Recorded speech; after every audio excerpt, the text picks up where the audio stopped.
보통의 상식으로는 상상도 할 수 없는 참혹한 대화였습니다. 8살의 작은 아이가 안타깝게 희생된 이 사건. 오늘 인천 초등생 살해범들의 결심 공판이 있었습니다. 검찰의 구형과 쟁점 짚어보겠습니다. 먼저 오늘 오후 2시 공범 19살 박모 양에 대한 결심 공판이 열렸습니다. 검찰은 살인과 시신 유기 혐의로 박 양에게 무기징역을 구형했습니다. 소년법상 법정 최고형보다 훨씬 높은 형을 구형한 것입니다.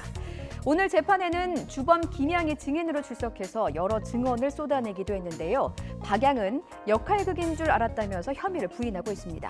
재판부가 검찰의 주장과 증거 그리고 주범 김양의 증언을 토대로 어떤 판단을 내릴지 지켜봐야 합니다.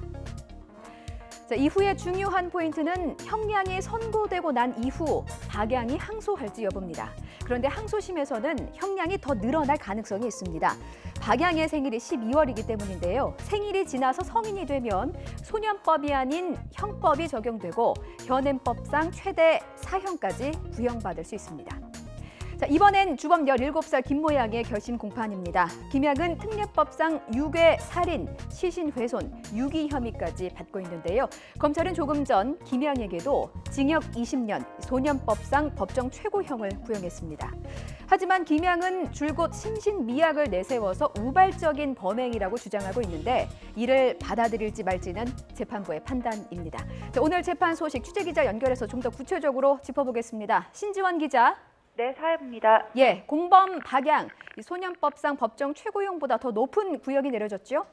네, 그렇습니다. 인천 초등생 살인 사건의 결심 공판은 오늘 오후 2시 인천지방법원에서 열렸습니다. 검찰은 사건의 공범 19살 박모 양에게 무기징역과 30년 전자발찌 부착 명령을 구형했습니다. 검찰 구형을 들은 일부 방청객은 박수를 치기도 했는데요. 애초 검찰이 소년법상 법정 최고형인 장기 15년, 단기 7년형을 구형할 것으로 예상됐었는데 이보다 훨씬 높은 형을 요청한 겁니다.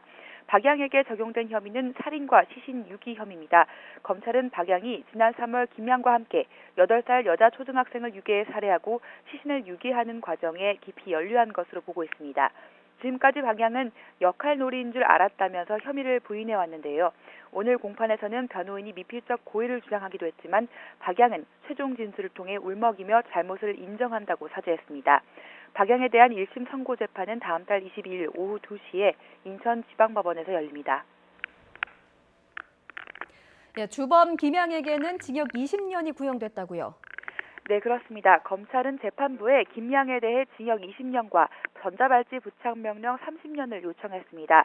김 양에게는 박 양과 사전에 치밀하게 공모한 뒤 8살 초등학생을 살해하고 시신을 훼손해 유기한 혐의를 적용했습니다. 검찰은 특히 김 양이 정신 이상을 주장하며 혐의를 부인하는 등 죄질이 불량하다고 설명했습니다. 이어 무기징역을 구형해야 하지만 범행 당시 김 양이 16살로 소년법을 적용받아 최고형인 징역 20년을 구형했다고 덧붙였습니다. 초등생 살인 사건의 주범인 김 양은 지금까지 심신미약 상태에서 우발적으로 범행했다고 주장했는데요. 오늘 공판에서는 진실을 밝히겠다며 계획된 범죄임을 인정했습니다. 김 양의 적극적인 진술이 두 사람에 대한 재판부의 선고에도 영향을 미칠 것으로 보입니다. 지금까지 사회부에서 전해드렸습니다.